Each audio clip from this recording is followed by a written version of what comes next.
अस्सलामुअलैकुम वरहमतुल्लाहि वबरकातुहू। हज़रात किराम कदर, आज आपकी तवज्जो एक अहम फैसले की तरफ मुतवज्जो करवानी है, मकबूल करवानी है कि जिस हवाले से सोशल मीडिया के ऊपर जो भात भात की बोलियां बोली जा रही हैं, मेरी आपसे पहली सदा और आपसे अपील है कि दीन के मामले में सियासी वाबस्तगियाँ पस से पुष्ट डाल देनी चाहिए, चाहे वो ख़त्म नबूवत हो, चाहे वो हुक्म हुर्मत रसूल हो, चाहे वो दफ़ाए सहाबा हो। जो ये वो हैं जो मुश्तरकात उम्मत हैं, इन्होंने उम्मत को जोड़ा हुआ है। इन मुश्तरकात उम्मत को के ऊपर अपनी सियासी वाबस्तगी को पस से पुष्ट डालना पड़ेगा।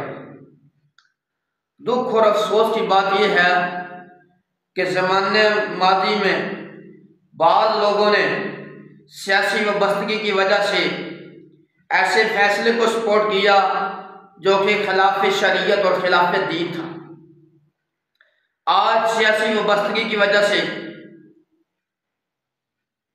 कादी फाइज़ा ने जो गुज़िश्ता दिनों फैसला दिया, वो फैसला इंतहाई गलत है और कादियानी को खुली आज़ादी दी है। आज सोशल मीडिया के ऊपर उलमाए कराम को कहते हैं कि उलमाए कराम को कौन सा इंग्लिश आती है। अल्हम्दुलिल्लाह सुम्मा अल्हम्दुलिल्लाह, आज के मुआशरे के अंदर ऐसे उलमाए कराम हैं जो इंग्लिश क्या बहुत सी ज़ुबानों पर उमूर रखते हैं। मैं अदना सा दीन का तालिब इल्म होते हुए दफ़ाए सहाबा व ख़त्म नबूवत का दिफा करने चला हूँ। हमारे लिए दीन मुकद्दम है, शरीयत मुकद्दम है, हमारे लिए कोई सियासी वाबस्तगी मुकद्दम नहीं है। कादी फाइज़ा ने जो 2 दफ़ात उड़ाने की बात की है, इसके हवाले से मुख्तसर बात आपके सामने रखना चाहता हूँ। एक दफ़ा 298 सी है, आप उठाइए मोबाइल और गूगल के ऊपर सर्च मारिए करें, और अगर किसी को इंग्लिश नहीं आती तो कायद मिल्लत अल्लामा हिशाम ज़हीर हाफिज़ुल्लाह ताला ने इसकी ट्रांसलेशन उर्दू के अंदर भी की हुई है। हजरात, इसका मतलब ये है कि कोई कादियानी हो, कोई अहमदी हो या और कोई भी हो, वो अपने आप को मुसलमान जाहिर करके तबलीग नहीं कर सकता और मुसलमान के अबलाग नहीं कर सकता और इनको और मुसलमानों को फेद कबूल करने की तरगीब नहीं दे सकता। पाकिस्तान के आइन में है, क्योंकि ये जाल साजी है, वो मुसलमान नहीं है, वो गैर मुस्लिम है। खुद को मुसलमान क्लियर करके जो जाल साजी है वो 298 सी कादियानी को ख़त्म करने का एक तरीका है।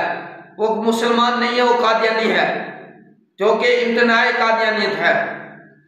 आप कायद फाइज़ा साहब ने ये फैसला दिया कि ये नहीं लगता, कादी साहब कैसे नहीं लगता, ये आपके फैसले के अंदर तज़ाद है,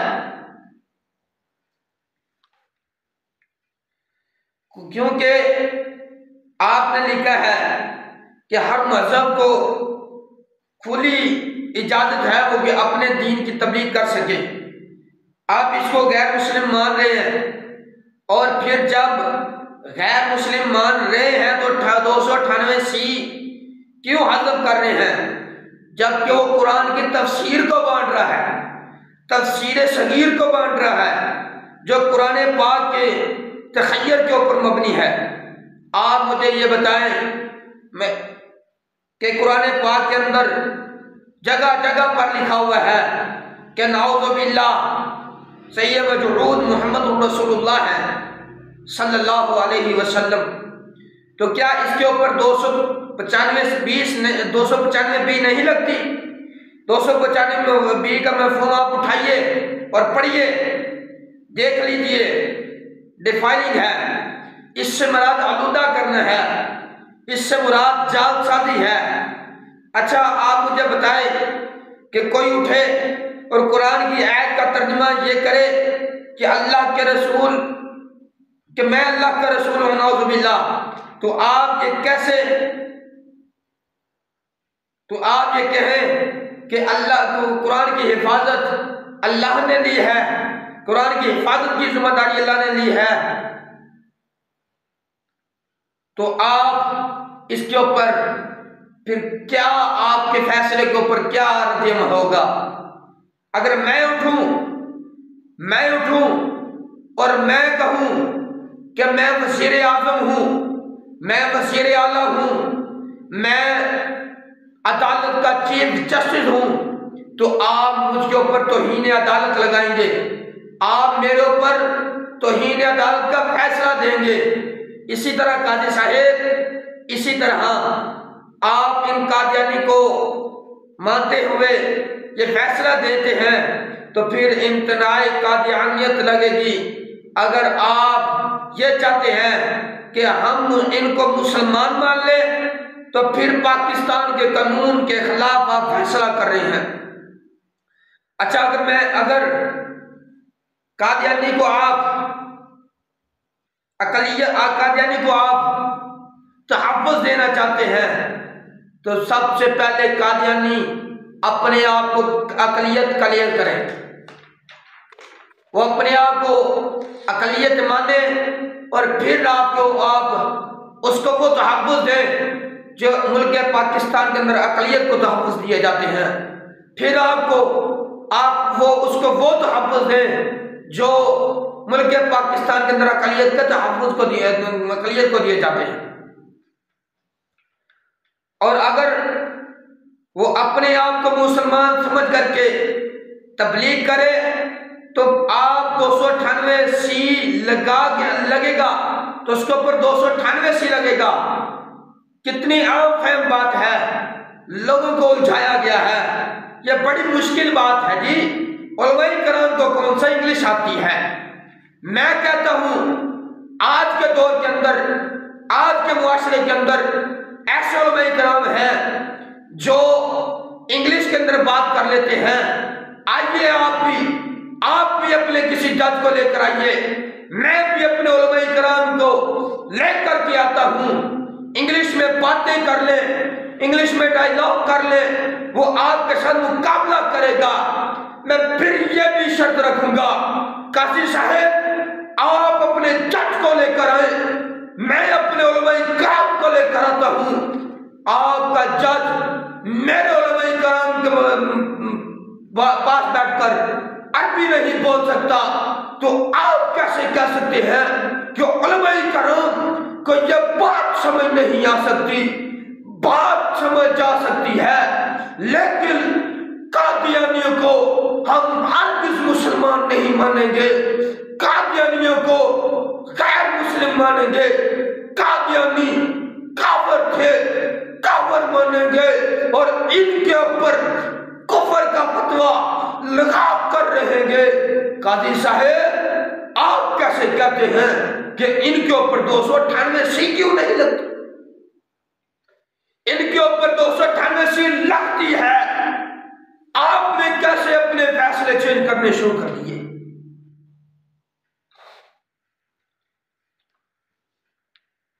जज साहेब, काजी साहेब, मैं आपको बहसियत मुसलमान होने के कहता हूं कि हमें दीन को मुकद्दम रखना चाहिए, हमें दीन को सबसे पहले रखना चाहिए, फिर सियासी वाबस्तगी रखनी चाहिए।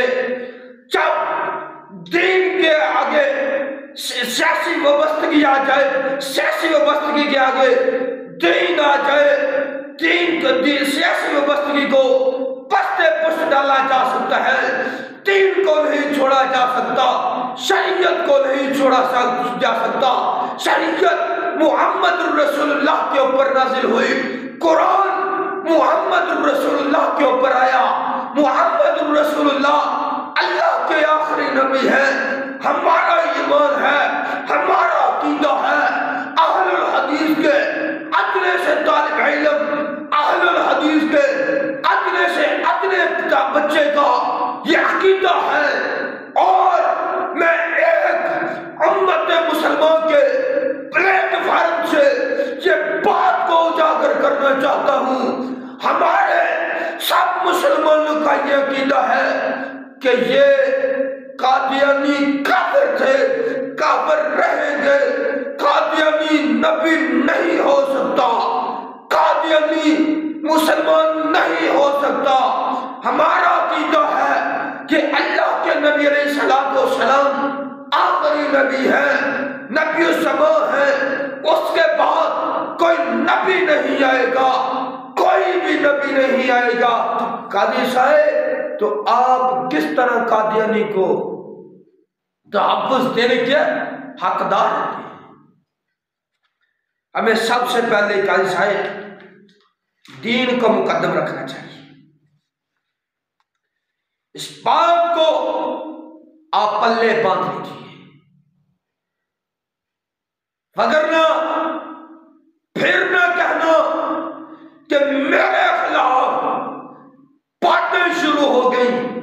काजी साहेब, मैं आपसे पूछना चाहता हूं कि आपको किसी ने धमकी दी, आपने उसे गिरफ्तार करवाया, आपने उसे गिरफ्तार करवा के अब आप उसे सजा भी देंगे। मैं कहता हूं आप सबसे बड़े मुजरिम हैं, आप सबसे बड़े सजा के हकदार हैं, जिन्होंने मुहम्मद रसूलुल्लाह के सल्लल्लाहु अलैहि वसल्लम के दीन के अंदर डाका डाला है, शरीयत के अंदर आपने डाका डाला है। सबसे पहले हमें शरीयत को मुकद्दम रखना चाहिए, फिर हमें वह सियासी वबस्तगी को लाना चाहिए। हजरात, फिर आपने 295 को कैसे उड़ाया?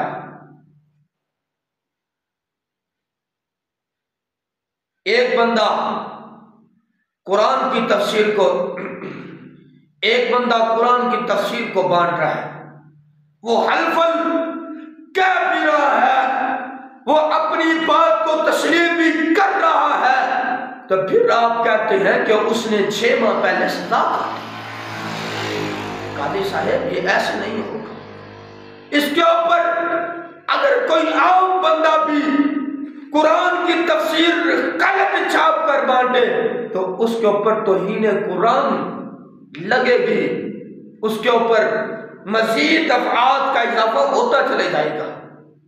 आपने दफात को उड़ाना शुरू कर दिया, आपने तौहीन कुरान की बात को पीछे छोड़कर एक कादियानी का दिफा करना शुरू कर दिया। कादी साहब, ये ऐसे नहीं चलेगा। कुरान सबसे पहले मुकद्दम है, कुरान हमारे लिए मुकद्दम है।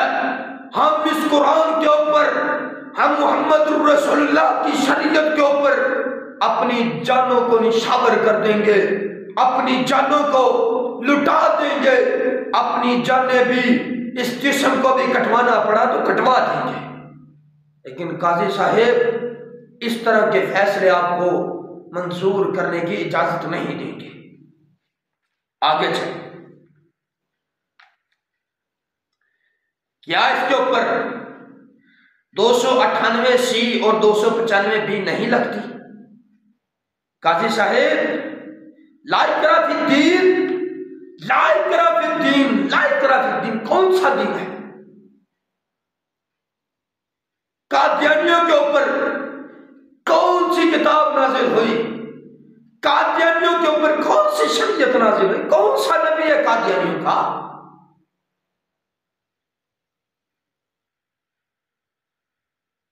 अच्छा, आप कहते हैं कि कादियानियों को हुकूक मिलने चाहिए, तो सबसे पहले फिर मैं बात को दोहराता हूं, कादियानियों को अकलियत, अपने आप को अकलियत मानना पड़ेगा, अपने आप को अक़लियत समझना पड़ेगा, फिर उनको आप अक़लियत का तहफ़्फ़ुज़ दे सकते हैं, उनको आप अक़लियत के जो तहफ़्फ़ुज़ है वो दे सकते हैं। हम इसके बारे में आपको कुछ नहीं कहेंगे।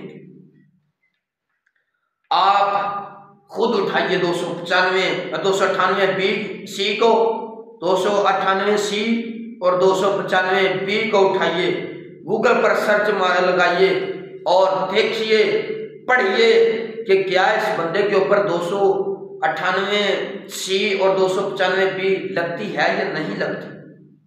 काजी साहब पढ़िए, जरा अपने कानून को पढ़िए, जरा इन दफात 2 दफा जो उड़ाई हैं इनको पढ़िए। हर मुसलमान मर्द, हर मुसलमान औरत, हर मुसलमान का पढ़ने वाला स्कूल के अंदर हो, कॉलेज के अंदर हो, मदारिस के अंदर हो, हर मुसलमान का पढ़ने वाला तालिब इल्म इस दोनों दफात को देखे और फिर इसके ऊपर फैसला करे कि इसके ऊपर 298 और 295 लगती है कि नहीं लगती।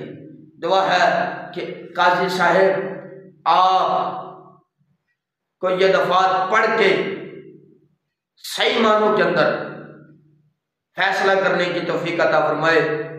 काजी साहब आपको और फिर मुझे अल्लाह तबारक व तआला इस्लाम के ऊपर चलने की तौफीक अता फरमाए और इस्लाम के मुताबिक फैसले करने की तौफीक अता फरमाए। उम्मीद है कि काजी साहब ये अपना फैसला वापस लेंगे। मैं इन्हीं उम्मीदों के साथ आज की बात को इसी टॉपिक के ऊपर मुकम्मल करता हूँ। व आखिर दावाना अल्हम्दुलिल्लाहि रब्बिल आलमीन।